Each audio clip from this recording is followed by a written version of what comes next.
wabarakatuh. Warahmatullahi wabarakatuh. Waalaikumsalam warahmatullahi wabarakatuh. Teman-teman ya. Alhamdulillah pada hari ini sudah tanggal 8 Desember 2020 ya. Kita menginjakkan hari ini udah pertemuan ke-11. Sehat ya semuanya ya. Oke, yang hari ini akan presentasi Hari Yoga sama Diana ya. Oke, Hari Yoga bisa share filenya? Sudah ada tuh? Sudah saya coba Sensei.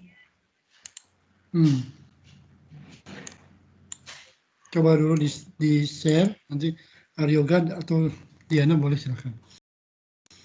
Baik, kita mulai dengan ucapan basmalah bersama-sama dan membaca doa mencari ilmu seperti biasa. Bismillahirrahmanirrahim. Raditu billahi robba wa bislami dina wa bi Muhammadin nabiyya wa rasulullah. Rabbi jidni ilma warzuqni fahma. Baik, oke ya. Mudah-mudahan kita semua diberi kesehatan ya selama masa pandemik ini, walaupun tidak bisa kuliah offline, tapi mudah-mudahan kita bisa mendapatkan ilmu yang bermanfaat di semester ini. Karena waktu juga ya, hari ini saya akan selesaikan perkuliahan di jam 10:10 karena ada acara mengisi pembekalan wisuda. Jadi nanti saya hanya sampai jam 10:10 ya kira-kira. Baik, silakan yang akan presentasi Mas Aryoga dan Mbak Diana untuk men-share filenya, sekaligus memulai presentasi hari ini tentang kemampuan untuk memanage memecahkan masalah ya, manajemen konflik skill ya. Oke, silakan yang mau presentasi hari ini Hari Yoga untuk mempresentasikannya.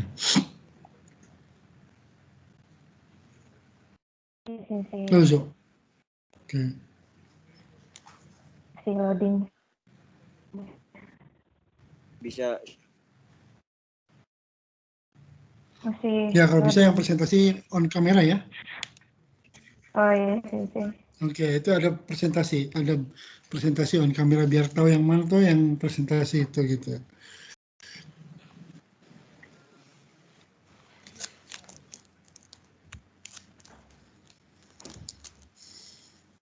Silakan waktunya 30 menit ya, mungkin nanti akan saya kasih tambahan materi yang lain.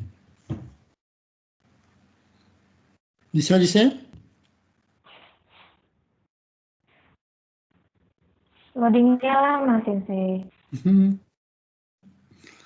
Belum masuk. Pakai komputer tuh? Pakai laptop ya? Loadingnya. Iya. Tapi loadingnya lama. Ini ada 25 orang, 24 orang, berarti udah semua hadir ya? Semuanya hadir. Jangan lupa absen untuk kelas.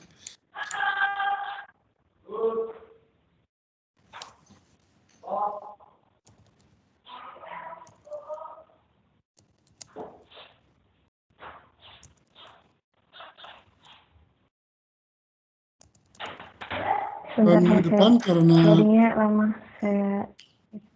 ada bridging course, maka minggu depan tuh perkuliahan seminggu diliburkan ya, jadi termasuk mata kuliah ini juga minggu depan libur dulu. Kita lanjut lagi setelah bridging tanggal 22 ya. Oke. Sensei mau nanya. Ya. Itu tuh libur bridging course tuh dari Senin sampai Jumat atau? Ya, karena kan ada acara milad juga kan. Ada acara milad, jadi Kalau saya sih libur selama seminggu itu kita kan kemarin tidak ada libur pengganti bridging itu.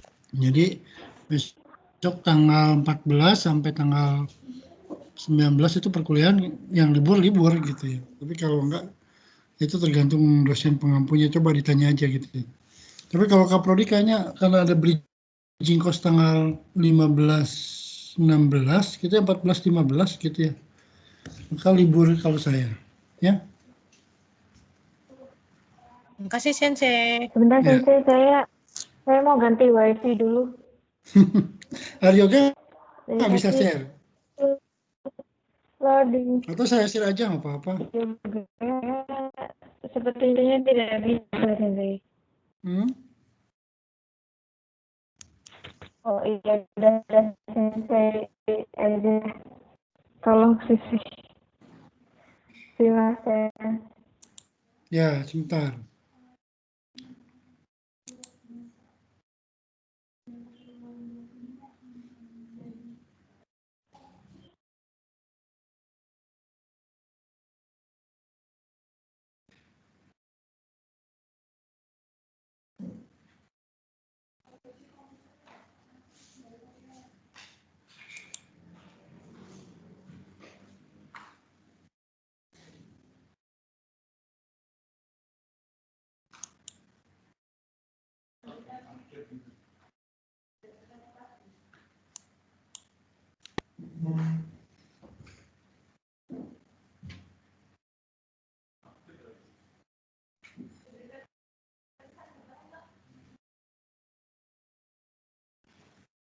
Udah kelihatan toh tampilannya?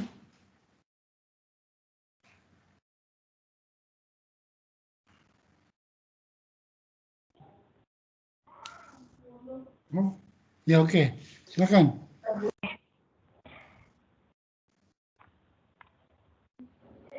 Oke baik, Assalamualaikum warahmatullahi wabarakatuh. Waalaikumsalam warahmatullahi wabarakatuh. Ya, pagi ini kelompok kami yang beranggotakan saya dan Aryoga akan mempresentasikan materi mengenai manajemen konflik skill. Bagaimana cara mengatasi konflik dalam kehidupan. Ya.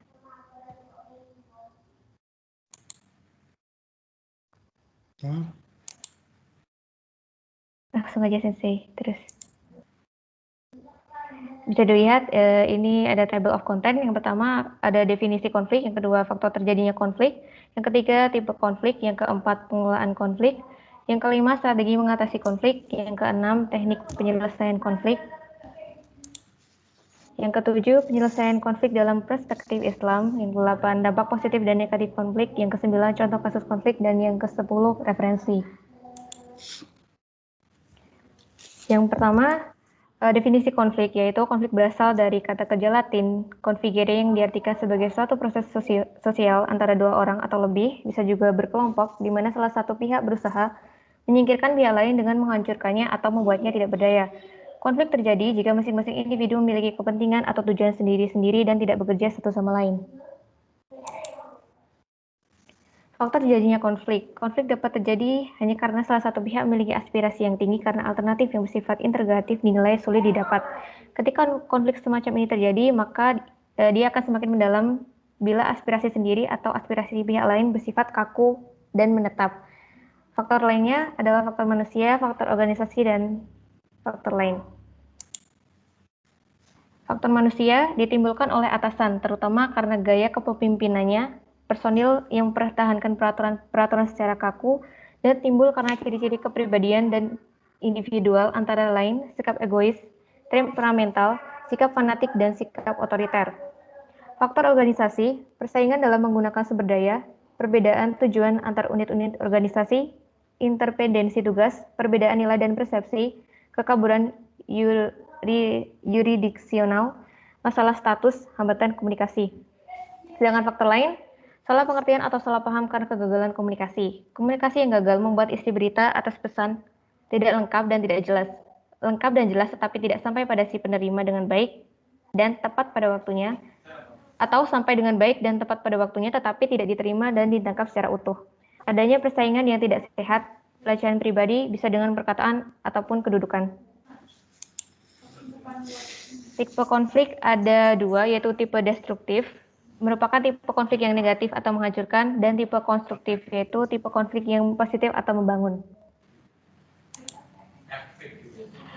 Dan selanjutnya kita masuk ke materi pengelolaan konflik atau konflik manajemen.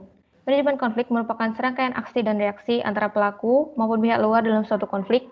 Manajemen konflik termasuk pada suatu pendekatan yang berorientasi pada proses yang mengarahkan pada bentuk komunikasi, termasuk tingkah laku dari pelaku maupun pihak luar, dan bagaimana mereka mempengaruhi kepentingan atau interest dan interpretasi bagi pihak luar, di luar yang berkonflik sebagai pihak ketiga. Yang diperlukannya adalah informasi yang akurat tentang situasi konflik. Hal ini karena komunikasi efektif di antara pelaku dapat terjadi jika ada kepercayaan terhadap pihak ketiga. Tujuan pengelolaan konflik sendiri adalah untuk mengembangkan dan memberikan serangkaian pendekatan alternatif untuk membatasi dan menghindari kekerasan dengan mendorong perubahan perilaku yang positif bagi pihak-pihak yang terlibat. Yang selanjutnya adalah strategi mengatasi konflik. Metode atau strategi yang sering digunakan untuk menangani konflik adalah pertama dengan mengurangi konflik, yang kedua dengan menyelesaikan konflik. Untuk pengurangan konflik, salah satu cara yang paling efektif adalah dengan mendinginkan persoalan terlebih dahulu atau cooling things down. Yang selanjutnya ada metode lain dari strategi penanganan konflik, yaitu metode dominasi atau supresi, metode kompromi, metode pemecahan problem integratif, dan metode kompetisi. Selanjutnya akan dijelaskan oleh Aryoga Andi. Silahkan.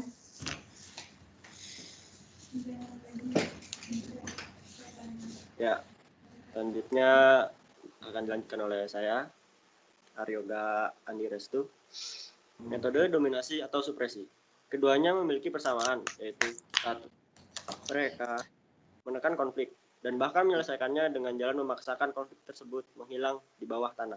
Kedua, mereka menimbulkan suatu situasi menang kalah, di mana pihak yang kalah terpaksa mengalah karena otoritas lebih tinggi atau pihak yang lebih besar kekuasaannya, dan mereka biasanya menjadi tidak puas dan sikap bermusuhan muncul.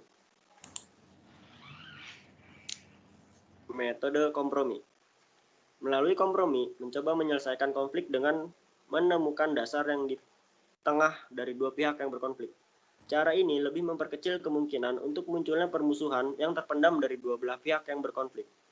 Karena tidak ada yang merasa menang maupun kalah, meskipun demikian, dipandang dari pertimbangan organisasi, pemecahan ini bukanlah cara yang terbaik, karena tidak membuat penyelesaian yang terbaik pula bagi organisasi, hanya untuk menyenangkan kedua belah pihak yang saling bertentangan atau berkonflik. Metode pemecahan problem integratif.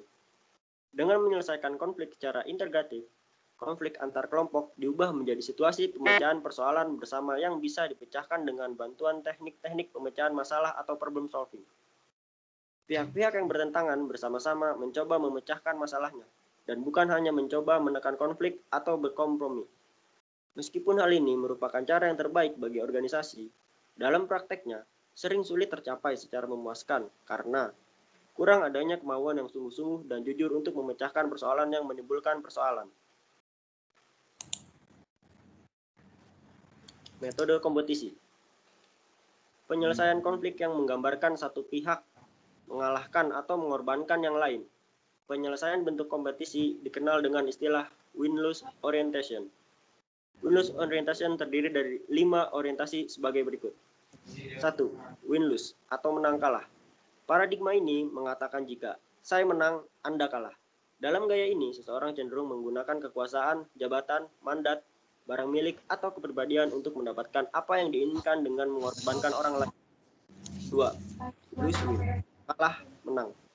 Dalam gaya ini, seseorang tidak mempunyai tuntutan, visi, dan harapan. Ia cenderung cepat menyenangkan atau memenuhi tuntutan orang lain. Mereka mencari kekuatan dari popularitas atau penerimaan. 3. Lose-lose atau kalah-kalah. Biasanya terjadi jika orang yang bertemu sama-sama punya paradigma menang kalah. Karena keduanya tidak bisa bernegosiasi secara sehat, maka mereka berprinsip jika tidak ada yang lebih baik semuanya kalah. Mereka berpusat pada musuh, yang ada hanya perasaan dendam tanpa menyadari jika orang lain kalah dan dirinya kalah sama saja dengan bunuh diri. Mohon maaf, ini ada kesalahan dalam pembuatan PowerPoint. Jadi nomor 4 ada 2. Nomor 5 ini sebenarnya nomor 4 ya. 4. Ya, oke. Atau menang. Orang bermentalitas menang tidak harus menginginkan orang lain kalah. Yang penting adalah mereka mendapatkan apa yang mereka inginkan. Orang bermentalitas yang menang menjadi egois dan akan mencapai tujuannya sendiri.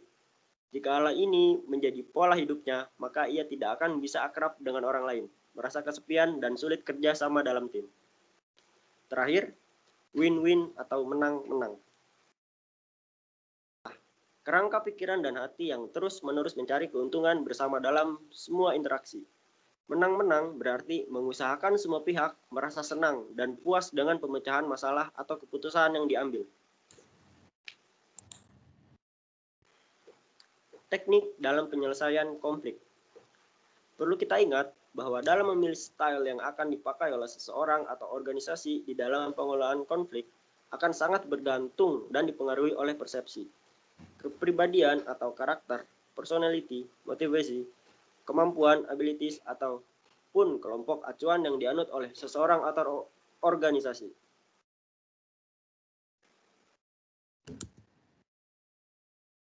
Teknik penyelesaian konflik. 1. Rujuk. 2. Persuasi. 3. Tawar-menawar. 4. Pemecahan masalah terpadu. 5. Penarikan diri. 6. Pemaksaan dan penekanan. 5. Intervensi atau campur tangan pihak ketiga.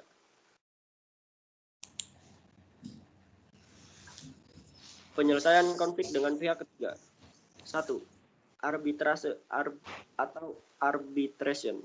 Pihak ketiga mendengarkan keluhan kedua pihak dan berfungsi sebagai hakim yang mencari pemecahan mengikat. 2. Penengahan atau mediation. Menggunakan mediator yang diundang untuk menengahi sengketa. Mediator dapat membantu mengumpulkan fakta, menjalin komunikasi yang terputus, menjernihkan dan memperjelas masalah serta melapangkan jalan untuk pemecahan masalah terpadu. 3. Konsultasi. Tujuannya untuk memperbaiki hubungan antar kedua pihak serta mengembangkan kemampuan mereka sendiri untuk menyelesaikan konflik. Konsultan tidak mempunyai wewenang untuk memutuskan dan tidak berusaha untuk menengahi. Penyelesaian konflik dalam perspektif Islam. 1. Pertama, melakukan tabayun atau klarifikasi. Tercantum di dalam Quran surah Al-Hujurat ayat 6. 2. Kedua, melakukan tahkim atau upaya mediasi. Tercantum dalam Quran surah An-Nisa ayat 35. 3. Melakukan syura atau musyawarah. Tercantum dalam Quran surah Al-Imran ayat 158. 4. Sikap al-afu atau saling memaafkan. Tercantum dalam Quran surah Al-Baqarah ayat 237. 5. Tekad al-islah atau berdamai. Tercantum dalam Quran surah Al-Baqarah ayat 208.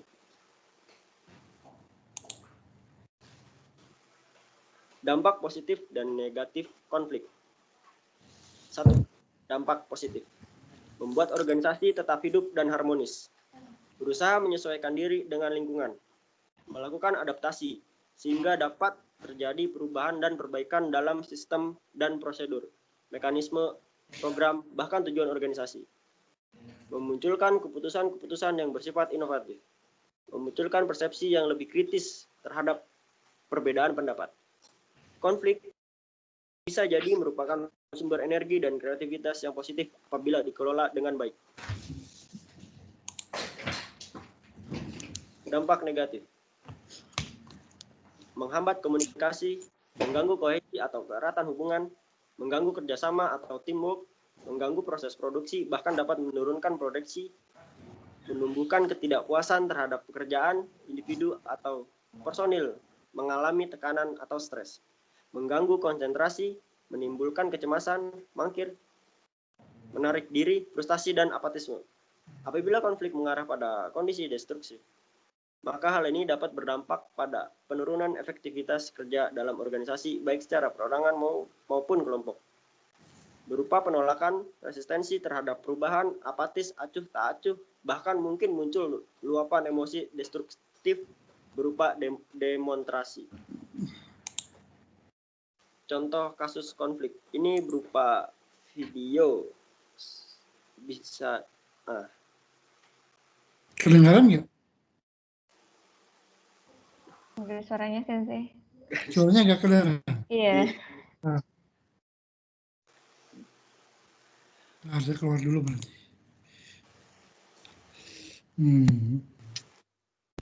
Berarti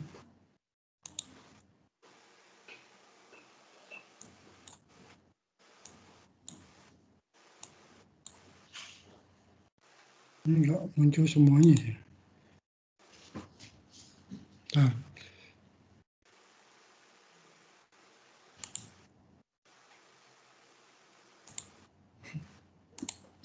Maaf, bentar ya, saya share lagi. Di share bagian audionya di on Sensei mungkin. Ya, benar. Lupa saya.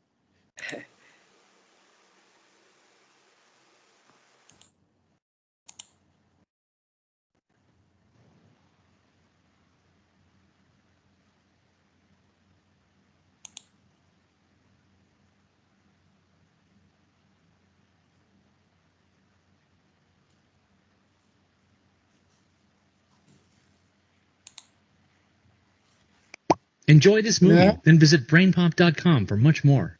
Sudah? Udah Sensei. Hey, Moby, have you seen my toothbrush? 10, 9, 8, 7. Hang on. 6, 5, 4, 3, 2, and 1.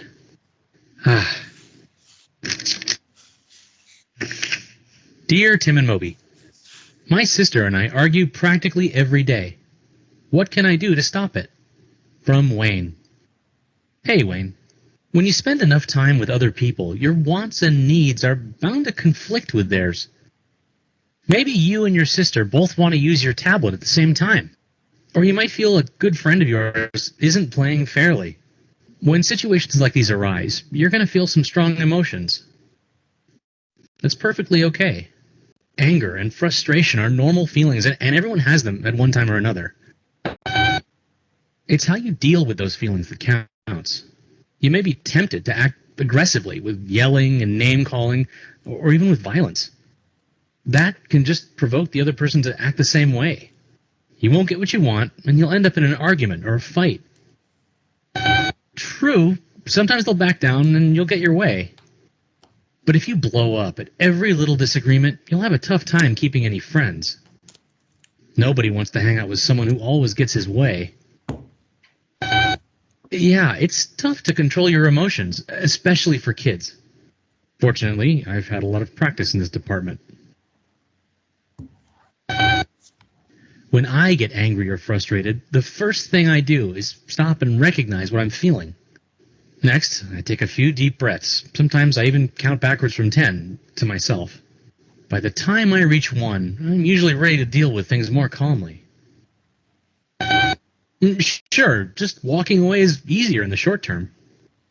But you don't want to get into the habit of ignoring stuff that bothers you. Peaceful, direct confrontation is the best way to go. Well, you can start out by explaining how you feel in a calm, respectful way. Say you and your sister are arguing over who gets to use your tablet. You might say, "When you don't give me a turn, I get really frustrated." Explain what you want to use it for. Then let your sister express her point of view. Show that you're paying attention by making eye contact and nodding.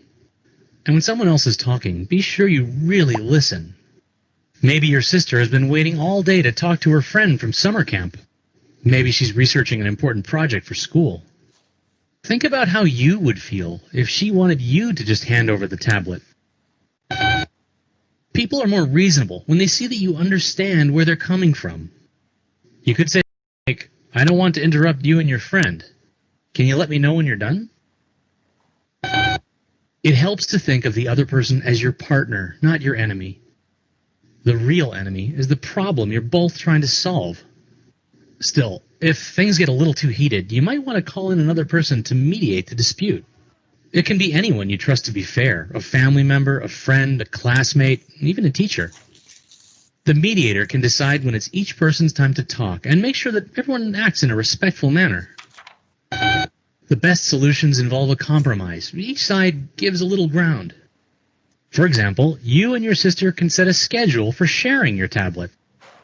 Instead of the dispute ending with one person losing, we get a win-win situation. Oh, right. Well, Moby, when you use my toothbrush to clean your toes, I feel grossed out. I wonder how long it's been going on, and I get sick to my stomach. I see. You get carbon buildup on your toes, and it's really uncomfortable. Maybe there's a solution we can both live with.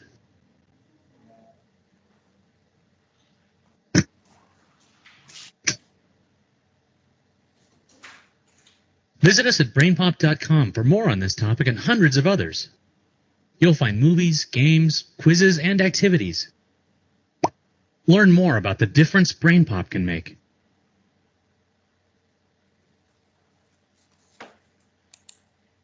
Enjoy the Udah selesai ya? Ya, sudah selesai. Udah Jadi, tambah lagi nggak? Enggak ya? Tidak ada. Oke. Tadi di yang video disimpulkan aja seperti apa tadi? Jadi yang dari video itu dapat kita lihat konflik itu dapat terjadi di mana aja. Jadi tadi contohkan pertikaian antara kakak adik yang ibaratnya rebutan tablet gitu lah. Dan bagaimana cara menyelesaikan konflik. Nah, misalnya dari pihak orang ketiga atau mereka dapat berdamai satu sama lain dengan cara musyawarah seperti itu. Baik, oke. Silakan, ada yang langsung kita masuki tanya jawab ya. Silakan, ada yang mau memberikan tanggapan atau pertanyaan? Sensei, saya mau tanya. Ya, silakan. Tadi kan yang metode-metode itu kan ada banyak. Terus mana yang paling bagus sampai yang paling buruk gitu? Terus alasannya kenapa? Itu aja. Oke, langsung dijawab saja.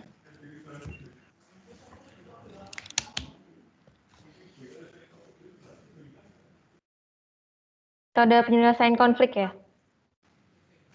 Iya, yang metode-metode tadi itu. Sebenarnya yang lebih baik menurut saya itu tuh metode kompromi. Karena kompromi itu ibarat menyelesaikan masalah dengan menemukan dasar yang dari pihak yang berkonflik. Jadi ibaratnya menjadi mediator dan sepertinya tidak ada pertikaian yang tidak terlalu parah melalui metode kompromi seperti itu. Dan ini dipandang dari pertimbangan organisasi, pemecahan kompromi sebenarnya bukan cara yang baik. Jadi mungkin kompromi itu tuh buat dua orang yang bertikai. Tapi kalau organisasi sepertinya tidak seperti itu.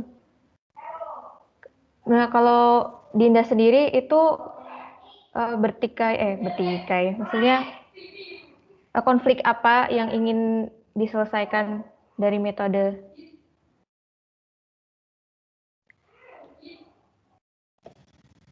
Gimana maksudnya? Maksudnya konflik dalam organisasi, per orang, atau dalam sosial gitu. Tadi kalau misalnya yang kompromi bagusnya untuk yang dua orang gitu ya, cuma antar Iya, aja. nggak dalam Kalau lingkup misalnya organisasi. yang ada konflik sama organisasi kayak gitu atau lingkupnya yang jauh lebih besar yang melibatkan banyak orang tuh bagusnya pakai kayak metode yang seperti apa ya? Sepertinya metode dominasi atau supresi. Karena seperti kan organisasi itu memiliki lingkup yang luas dan besar ya.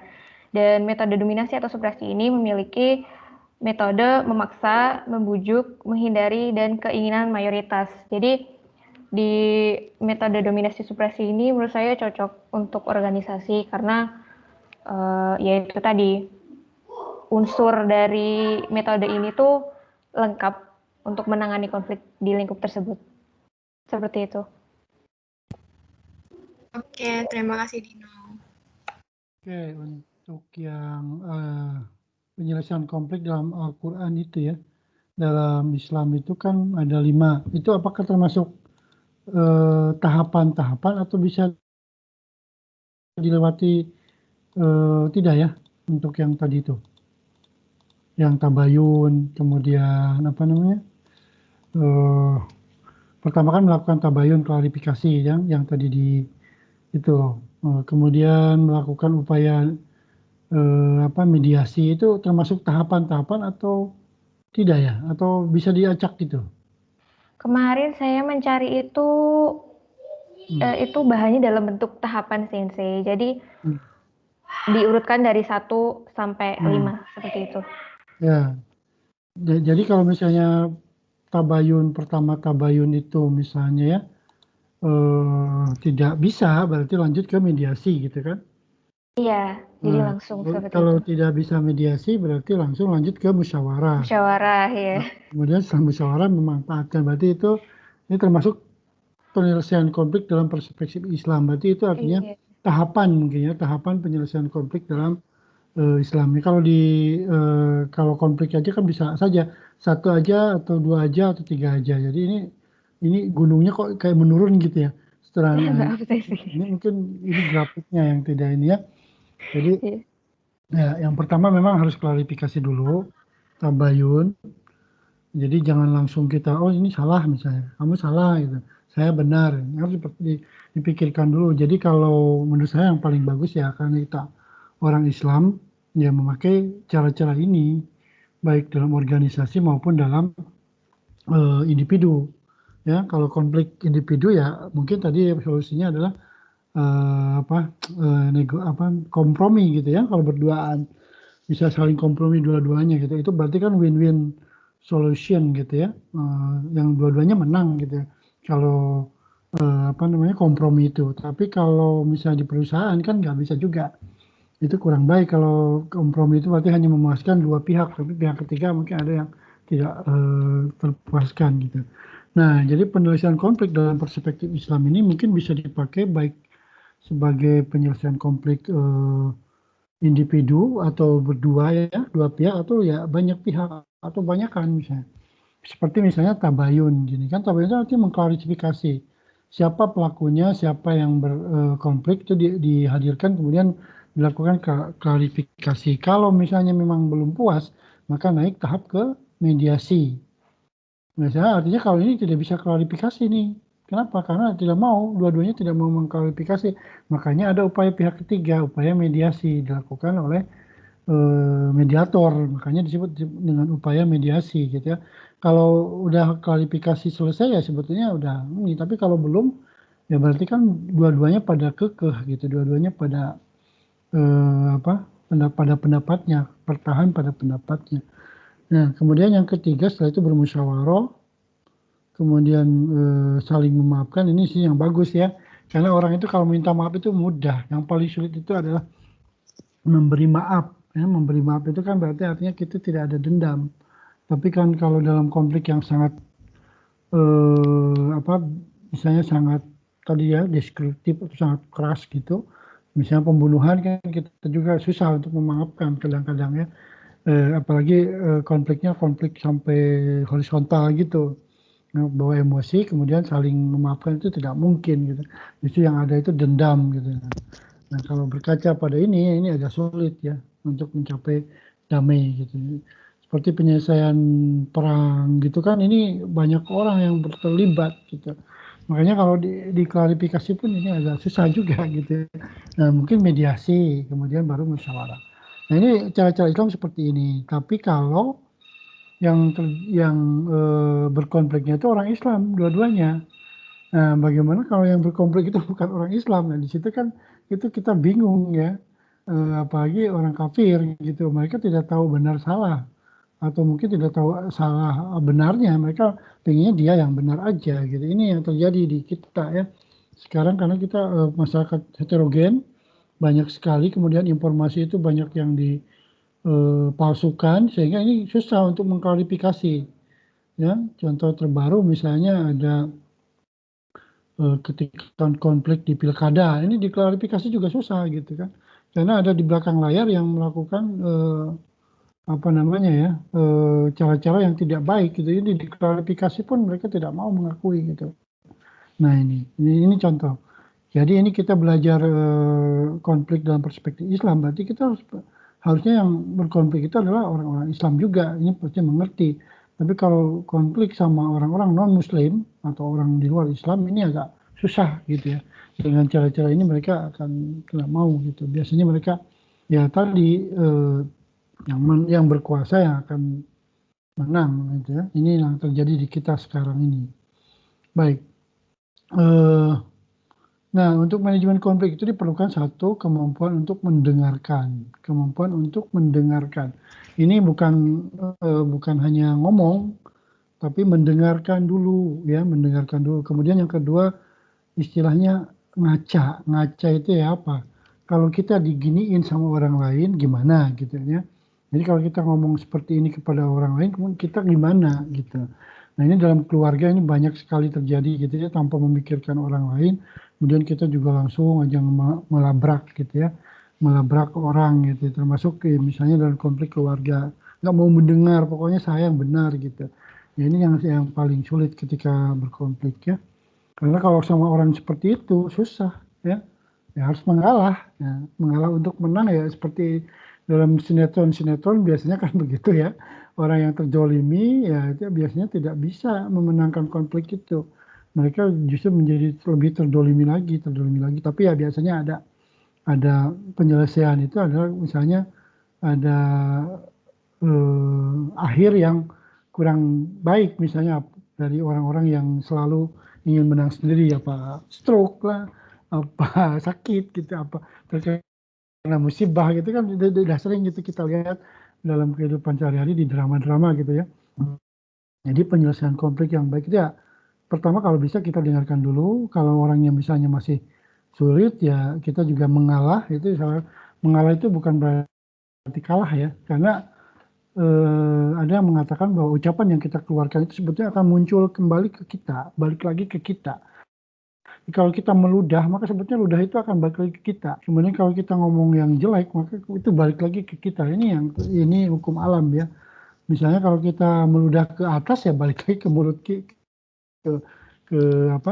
wajah kita, apa yang kita ucapkan.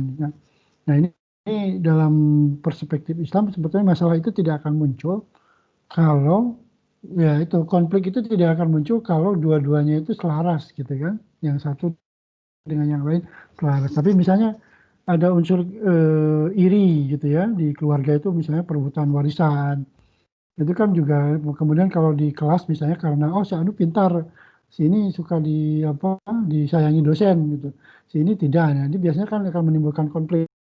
Nah, konfliknya ya mungkin di dalam diri sini, kok si Anu seperti itu sih, kemudian iri, kemudian ingin mencelakai, ya itu yang berbahaya. Makanya dalam bahasa Jepang itu ada yang disebut urayamashi, ada yang disebut netamashi ya.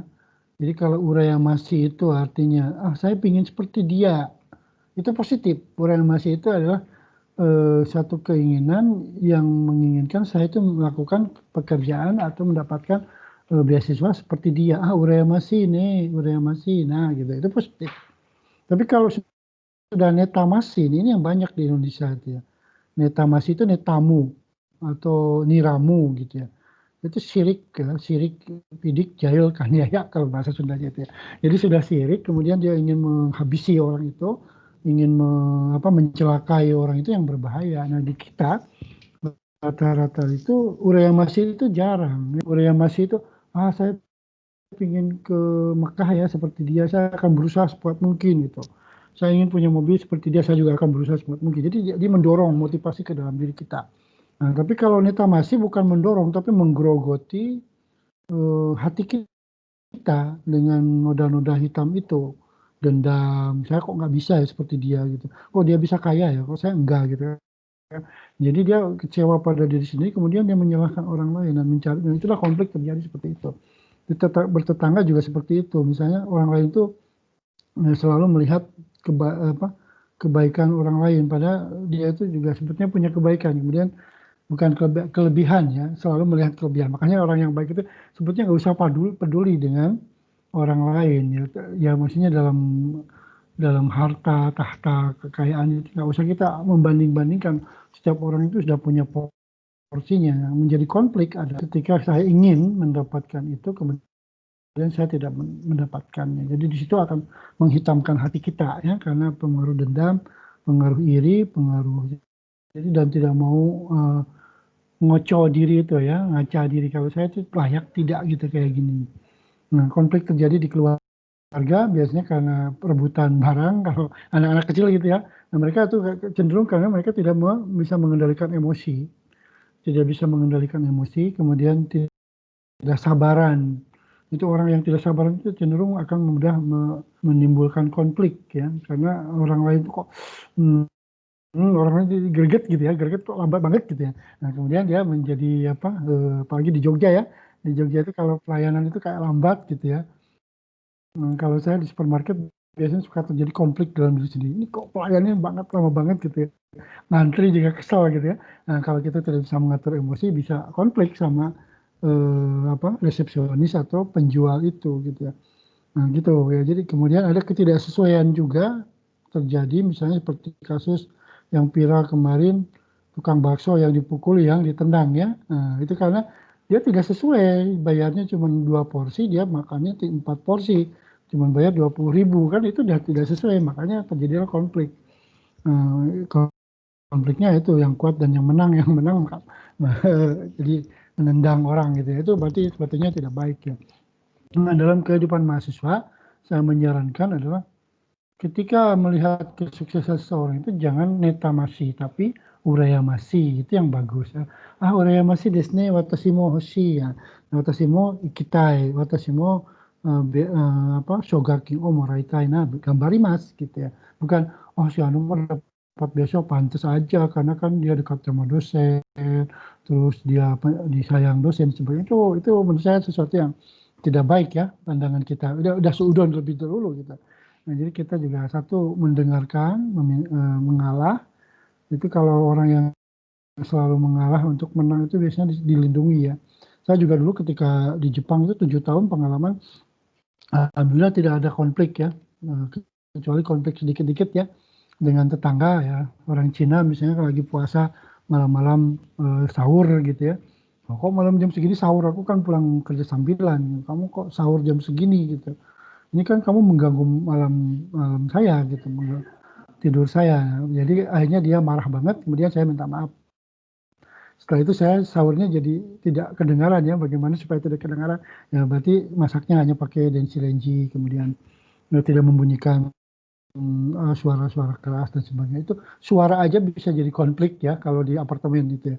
Suara sebelah gitu. Nah, itu bisa jadi kalau orang yang tidak sabaran itu biasanya langsung emosi. Termasuk tetangga itu kalau nyetel musik tinggi-tinggi kan kita juga emosi ya, ingin melabrak saja gitu ya. Nah tapi kalau sabar, oh ternyata jam segini dia berhenti, gak apa-apa gitu. Tapi kalau sudah tidak ada batas, nah makanya kita juga minta bantuan Pak RT. Pak RT ini loh, ini kok nyetel musiknya tinggi banget gitu. Kalau kita biasanya tidak mau. Nah, kalau saya sendiri tidak mau langsung konflik gitu ya. Tapi kalau orang Indonesia biasanya kan langsung konflik itu langsung berhadapan. Nah, di Jepang itu mereka tidak mau, mereka lebih ke langsung mediasi aja, nggak klarifikasi nggak apa-apa, tapi dia mediasi, cari orang ketiga yang dianggap mampu mempengaruhi orang yang itu, ke sensei atau ke siapa gitu ya. Dan kalau ada konflik itu orang-orang asing itu langsung ke senseinya ditanya, dan biar sensei yang menyelesaikan permasalahan itu. Baik, ada pertanyaan lagi dari teman-teman yang lain, silakan. Jadi pandai-pandailah sebetulnya menjaga emosional kita, dan itu tergantung dari perilaku kita juga sebetulnya kalau untuk konflik ini ya. Kalau kita tidak mau membuat konflik, yang pertama kita menghindari konflik itu. Bagaimana cara menghindari konflik itu? Jangan bergaul dengan orang yang suka membuat konflik. Ya, bergaulah dengan teman-teman yang tidak pemarah. Ya, kemudian yang satu agama ya, satu akidah gitu. Kalau yang berbeda akidah ya pasti akan terjadi konflik gitu. misalnya ya bergaul dengan orang-orang baik, maka kita akan menjadi orang baik juga. Makanya pendidikan adalah tempat bermain yang paling bagus ya. Kalau kita bergaulnya di luar pendidikan, misalnya dengan abang beca, preman dan sebagainya, pasti akan menghadapi konflik-konflik dengan itu. Termasuk kita terjerumus ke pergaulan-pergaulan yang tidak baik itu. Jadi lingkungan juga akan mempengaruhi konflik yang kita akan inginkan. Kita pun sudah berusaha untuk tidak berkonflik dengan orang lain ya. Sama seperti bawa mobil, kita sudah hati-hati tapi tiba-tiba di belakang ditabrak orang lain. Itu kan konflik juga. Nah, berarti kan kita harus berdoa supaya tidak sampai ada konflik di antara balik dari belakang, depan, samping atau depan ya. Biasanya kalau kita pinginnya ke depan, lihat ke depan gitu, tapi kita nggak lihat ke belakang ya, ke belakang atau misalnya ke samping atau ke samping kiri dan samping kanan.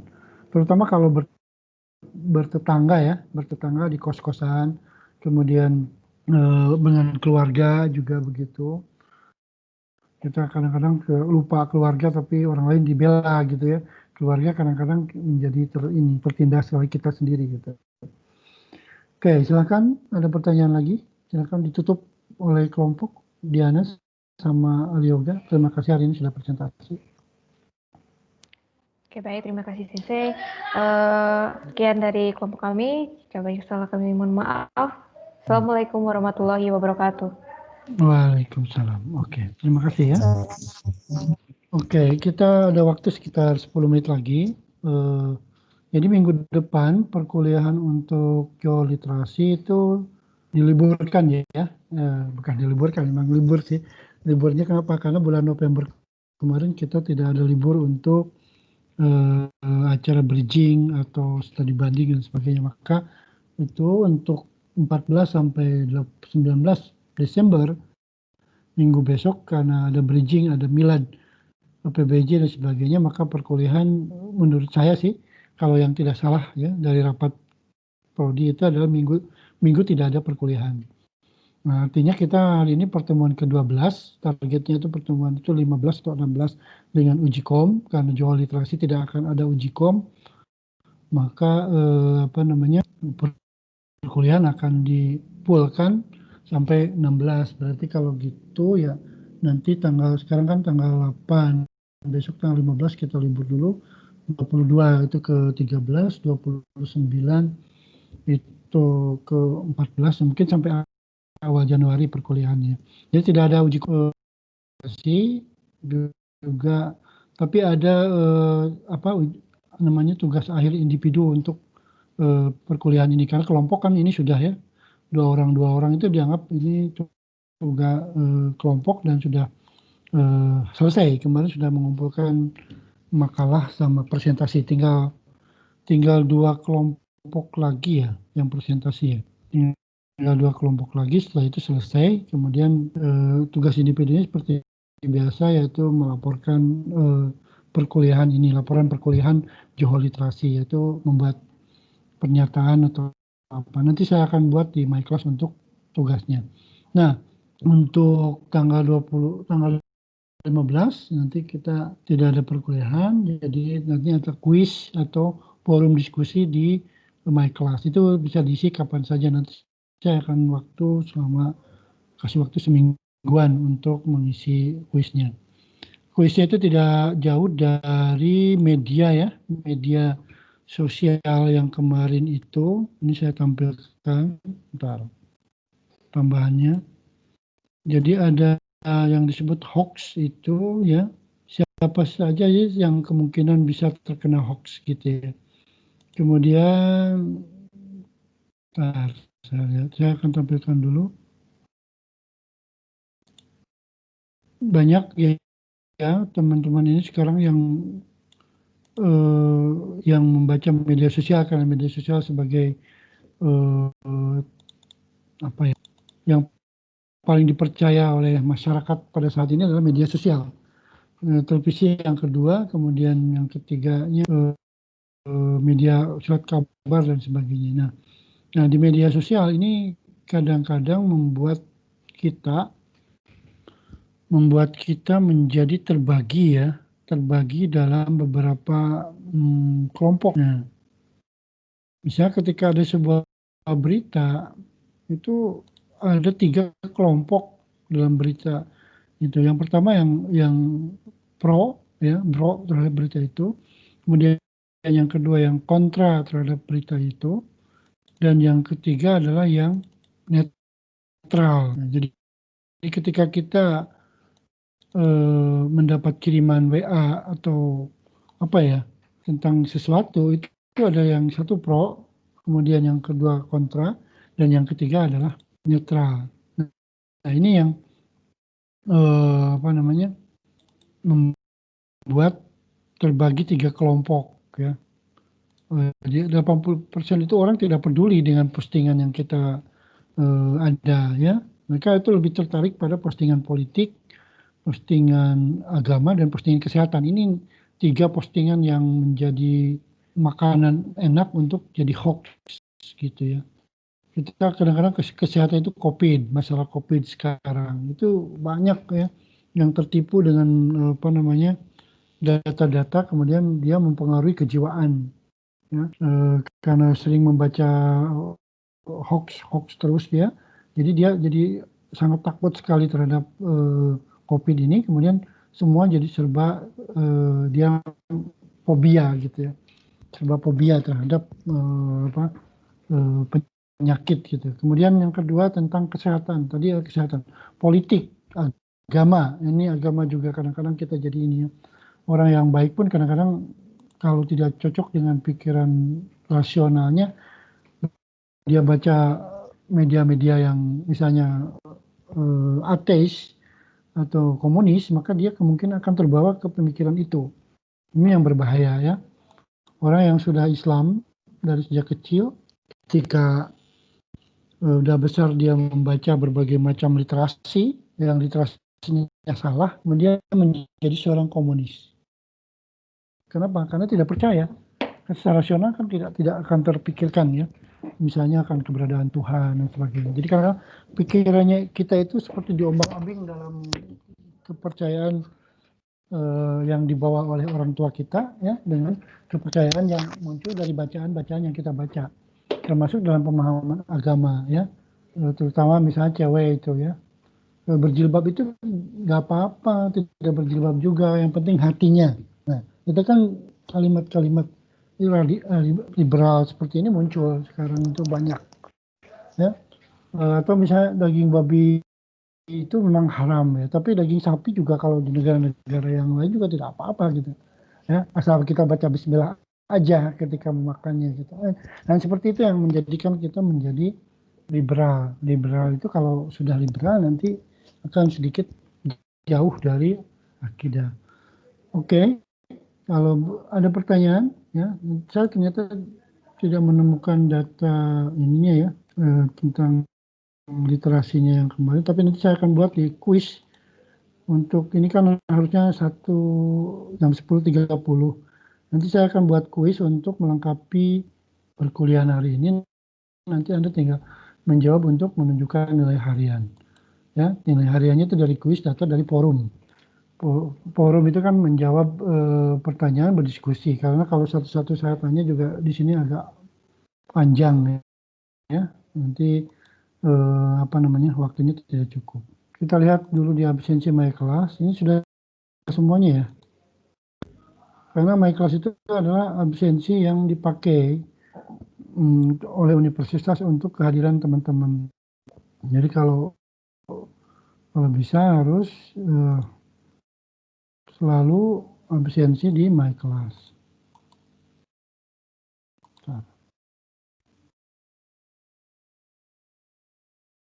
Hari ini saya akan kurangi waktunya, jadi nanti saya akan buat kuis untuk melengkapi itu.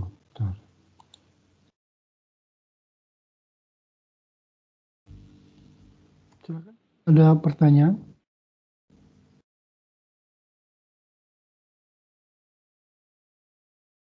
Ini 24 orang yang hadir hari ini.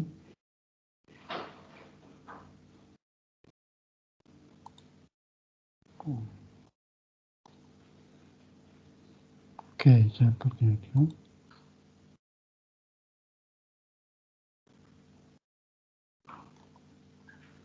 Nah, biasanya suka pada nggak masuk ya, mungkin karena sini ayahnya. Aryoga juga hadir.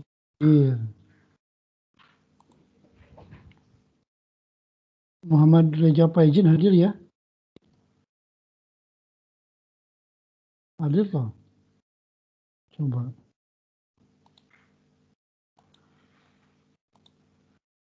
Muhammad Reja Paijin hadir? Ada toh? Oke, hadir. Tapi belum absen di my class. Terus Wayan hadir toh? Hadir Sensei. Kamu nggak absen di my class nanti dianggap tidak hadir loh. Ya lupa Sensei. Mita ada Mita? Ada ya? Hadir Anissa Sensei, Nurkobi, baru masuk. Oke, Kelvin juga hadir. Ini kalau nggak dihadirkan di sini, nanti Anda dianggapnya tidak hadir loh. Karena kuliahnya di MS Team, lisensinya di my. Iya, Sensei, tadi susah masuk, sinyalnya susah. Firni juga ya, Firni hadir ya. Hacani juga ada toh? Oke. Hari ini yang tidak hadir siapa ya? Firni hadir.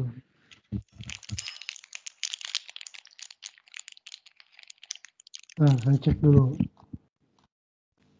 Firni hadir, Hacani hadir. Semua hadir ya? Kira-kira 25 orang kan? 26 orang semua hadir. Oke, kalau begitu saya hadirkan semuanya untuk hari ini. Baik, kalau begitu saya tutup ya perkuliahan ini. Maaf Sensei, Ya silakan. tadi kan hadir, cuma ternyata mic di laptopnya itu kalau nggak pakai earphone nggak bisa ini apa, nggak bisa nyambung. Siapa? Ririn, saya juga sudah absen Ya. ya.